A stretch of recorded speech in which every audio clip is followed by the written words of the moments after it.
How to get a girl to like you. It's actually a very simple 3-step process, but of course I'm gonna delve deep into each step so that you'll have a full understanding of what is going on and why. The first step is to exhibit value. This is what causes the initial attraction. So let's imagine that everyone has a number floating on top of their heads. This number correlates with how much you can offer the world, the amount of money you have, your looks, your network, your popularity, your knowledge, and so on. And as shallow as it sounds, we're attracted to people with higher numbers than us, people who are of higher value, because simply they have more things to offer. We believe they can make us happier. However, we can't actually see this number. We can't look through someone's wallet or find out exactly how many people they know, so instead we use our senses to estimate what a person's value is. In order to get her to like you, you have to exhibit high levels of value.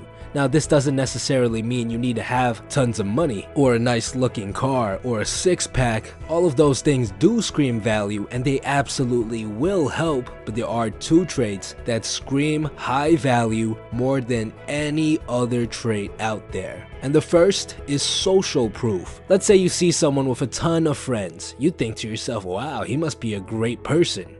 And if you see him with a ton of girls that he's always hanging out with, you think, wow, he must get laid often. This is what people see from a third-person perspective. If you want a girl to like you, you have to show her that you're well-liked by others. And there's no shortcut to this. This means you have to hone your social skills to a point where you have an abundance of friends, to a point where you can give off an incredible first impression. Check out some of my videos on communication skills and start talking to everyone. Nothing catches a girl's, or frankly anyone's eyes, more than a guy who walks into a room and he's interacting with everyone and everyone is just happy to see him. The second is confidence. Someone who projects confidence through their body language comes off as someone who is of extremely high value. If you look at men who have tremendous amounts of power and wealth, you'll notice that they walk and talk a certain way. In general, their movements are slower and they take up more space. Slower because they know they have control over their world, they're not in a rush, and they take up more space because they aren't scared of being vulnerable. Because it's a biological instinct for us to close up our body when we feel threatened or scared. And when you see someone acting this way, you assume they have something. You assume they are of high value. And the great thing about confidence is that you don't need to be the CEO of a company or the leader of a gang. All you have to do is learn how to imitate this body language. If you can just mimic their body language, you'll give off the same aura they do.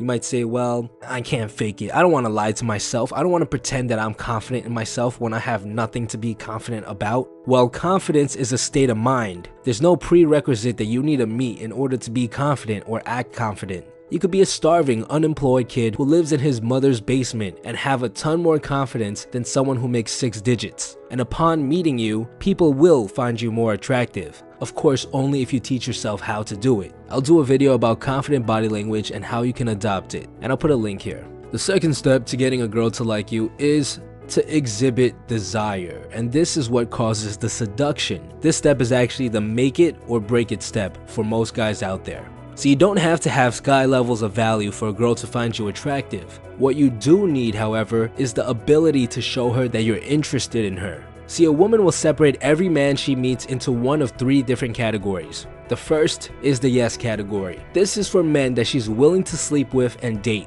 The second category is the no category. This is for the guys she is not willing to sleep with or date. If you ever got friend-zoned by a girl, this is the category that you landed yourself in. And the third and final category is the maybe category. How it works is if a girl meets you and she finds you attractive, she will place you into the maybe category. In order to enter the yes category, you have to show her that you desire her. If you don't, and there's only a short window of time in which you can, you'll automatically get thrown into the no category. This is why so many people who try to text or talk their way into a girl's pants get friend-zoned. Because you're not showing desire by acting like their friend. However, there are 2 very effective ways to show her that you desire her, and they are Number 1, to tell her that you find her attractive. And this is a more upfront approach, and it works very well because it's very rare in today's culture. Now you might say, well, what about all those guys who just catcall women all day? That doesn't work. Well, yeah, of course, because they skip the first step. When someone who hasn't built attraction tells you that you're attractive, it comes off as creepy. But if you've already been introduced and she does find you attractive, it becomes charming. The second way to go about exhibiting desire is through touch. Touch is significantly more powerful than words. Think back to a time where somebody accidentally stroked your hand and it just sent tingles all over your body. There is no better way to show a girl that you desire her than to touch her. Now, of course, you can't just jump in and start groping a girl. There is an order of what is acceptable. There's something called the Kino escalation ladder, and I'll leave a link right here for you to take a look at it. But essentially, it's an order of which you can use touch to exhibit your desire. Now, in order for you to exhibit desire, you have to do it in person. Always in person, which is why I highly suggest you to use text to get her to come out on a date with you. Then exhibit desire from there. A key thing to remember is that the longer you wait, the more likely she'll put you into the no category. And when you do finally come about telling her that you do like her, you'll get the whole, oh, I don't see you that way speech, because guess what? You took too goddamn long. And now you're in the no category, which brings us to the next and final step. The final step to getting a girl to like you is to refrain from acts of neediness. This is a little bit different in that it's a step that consists of something not to do. There's nothing more off-putting in the world than someone who is needy. It's considered to be one of, if not the most unattractive trait out there. But what exactly is being needy? Well, Mark Manson describes it as prioritizing another person's perception of you over your perception of yourself, and that this prioritization leads to all unattractive behavior in men, whether directly or indirectly. I know it's kind of hard to wrap your mind around it, but here are some examples of needy behavior. Changing the way you act to try to get her to like you. Constantly texting her. When she does something you don't agree with, you don't say anything. Buying things for her that are unwarranted. Seeking validation. Getting angry when a girl rejects you. There's a whole lot more, but you kind of get a gist of it. What's important is the following. The most effective way to not be needy is to adopt what's called an abundance mindset. This is when you know you have multiple options available. Take for example a salesman who closes, which means he makes a sale every single day. Let's say one day he just happens to not make a sale. Does he get flustered? Does he get angry? No, because he knows he'll close a sale tomorrow. This all comes down to understanding the numbers game. To adopt an abundance mindset, you can't have all your eggs in one basket.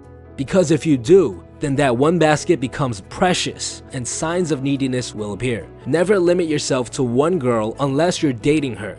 Don't only talk to one girl because you will instinctively start acting needy because she's the only girl in your world. Approach and talk to many girls. Have as many girls as possible in your friend group. This way you'll naturally avoid any signs of neediness.